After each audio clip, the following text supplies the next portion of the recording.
ক্ষমতার কতদিন ধরে রাখবা তুমি? দেখো আজকে তোমাদেরই ভাস্কর্য ভাঙিয়া ফেলাইতেছে।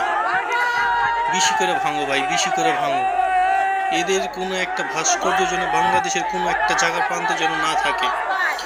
আজকে দেখো সেনাবাহিনীও নেমে গেছে আন্দোলনে, এবং সেনাবাহিনীর মনে যে একটা ক্ষোভ ছিল গত 15 বছরে, আজকে সেটা প্রকাশ করে দিল। পুরো বাংলাদেশের ভিতরে কোথাও যেন এদের ভাস্কর্য না থাকে। যা করে গেছে বাংলাদেশটার পুরো বরবাদ করে গেছে এই সরকার। এই সরকারের কোনো একটা ভাস্কর্য যেন না থাকে। এই জাতির বন্ধু বলে, জাতির পিতা বলে একে, একে জাতির দুশ্মন বলেন সবাই। কোনো একটা ভাস্কর্য যেন না থাকে।